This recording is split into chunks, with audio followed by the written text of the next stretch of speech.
Sanibonani molweni abusheng dumelang siyanamukela ku channel yethu. Siyethemba ukuthi lapho enikhona konke kuhamba kahle. Niphile nje. Mawukuthi uyafika siyacela ukuba ugcinezele usubscribe ukuze uzoba ngokuqala ukuthola izindaba kanye namavideo amasha sibe siwaposta ngaso sonke isikhathi. Siyabonga kakhulu kwasebecinezele subscribe isandla sedlula ikhanda. Namuhla sizokhuluma ngendaba enkulu. Indaba ithinta ititle yodumo, iKing of Life. Sabuza sithi kahle kahle ubani King of Life? Kubani King of Life? Kanti ubani King of Life impela? Kubucuzeko maskandi festival. Sasithi sizobuya siyazi impendulo yombuzo lowo for sure. Sazi ukuthi ubani ovalile ku live. Kulabaculi ababebhekiwe vele ukuthi sizovela kubona ukuthi ubani inkunzi kalayo. Lapho sasibheke khona uDlubheke Khuzwayo owaziwa njengeminister uMaskandi kanye noPotso Ngobese, iCommander Amageza. Kwathi kodwa sekufikiwe khona ngomhla ka-20 July 2019 uPotso wathi yena akeze ukuperforma insimbi nezijeni. Lapho khona wayethi insimbi ayivumelani naye. Waseyeka ukuperforma. Saseke sasibukela uDlubheke kuphela kubaculi ababebheke ku-King of Life title. Lapho khona nakhona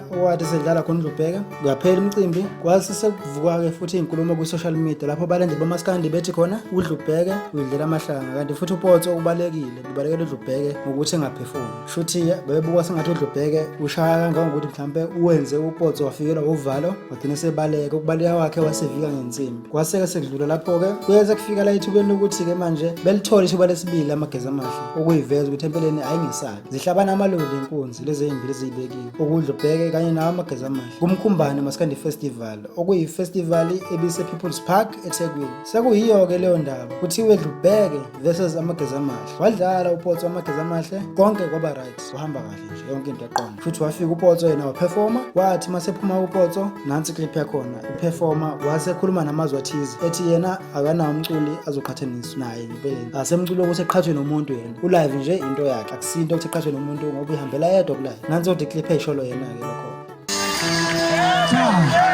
iCommander siyahamba bangempela lalelani iCommander mina bengihlale ngiyilungiselele noma kunini noma ungangifica manje ungivuse ekhaya ngiyihlalele uthi iCommander ashaye ingoma mina ushayela ingoma noma yini futhi mawuzongithinta ngo live khohlwa angifuni nje nokuthi beze beqale bethi bayangiqhatha ngikhathwa nobani angikhathwa mina ngifika ulive ungasaculwa la babona iCommander ishayo live waduma ukuthi iCommander ishayo live kwathi ulive usuyadlala so angifune ukuqhathwa cela bengizwe kahle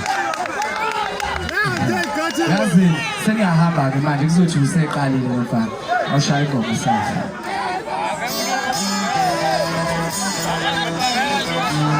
Nizoleke nangibabukeli esholo yona iPotso stage. Udlale kanjalo-ke yadlala iCommander kwaze kufikisa ukuthi ihambe-ke yasishiya kanjalo-ke stage. Sisijabulise ngeperformance yayo emnandi. Ku-live performance okin ongashoti ngalutho omnandi. Ongashoti ngalutho nje impela uphelele ngayo yonke indlela. Kwabeseke sisilinda. Salinda. Sephinde futhi salinda. Silinda ukuthi phela kuzokwenzeka kube ukuthi mhlawumbe seyashoke manje kuthiwa nansi minister iyafika. Awu kwaphela umcimbi. Luthi uqhamuka iminister. Wathuleka nje duku ukuthi minister kwenzekeni ngayo wathuleka. Ngingazi-ke mhlawumbe kungaba ukuthi mhlawumbe naye bese ifikelwe uvalo lwafikela uPotso mawukuthi wayefikelwe uvalo vele uPotso ngokusho abathandi bamaskandi noma abanye babalandeli bamaskandi kodwa nje iminister nayo ayibange sabona emcimbini kuMkhumbane maskandi festival. Kube sekuthi-ke mhla ka-29 wawukhipha ipost kuDlubheke kuphi na kuFacebook sho kanje: haleluya bathandi benkosi kalayo, ngicela ukuxolisa ngokwenzeke izolo. Kube ngaphezu kwamandla obaba bangidlalela izinsimbi ubasgita kanye nodlala ikeyboard babe nenkinga bangakwazi ukufika eThekwini okube yisimo ebesingaphezu kwamanje. Ngilana-ke abagxumagxume kodwa bayalazi nani bathandi niyazi ukuthi vele ngihlezi ngizigwazela ibhece kulena. Uma bengangisabi futhi bengamcela ubaba uNala akalishaye icilongo phela abeze bezoguqa bonke babonge ithuba engibaphe lona njalo ngoba ukube ngike ngayithatha inkombankombane ngabe balele esibhedlela kumanje. Thanini bhuti yimi ngqondo ya usho kanjalo uDlubheke. Kodwa besifisa ukuthi yona udlulise wakho umbono ukuthi ubona sengathi ngempela izathu soDlubheke lesasibekela isona sizathu vele nje sivimba ukuthi uDlubheke perform noma mhlawumbe ngaba ukuthi sekujikile izinto manje sekuganga ngomunye umhlatha kuse uPotso onovalo sekuDlubheke ufike lo uvalo wasebona ukuthi kumele hoxe uthi nokwakho ukubona. Ake udlulise i-comment yakho ku-comment section bese ungasakhohlwa ukusubscribe, ulike nevideo. Mina ngithi ayidibane ngokuzayo.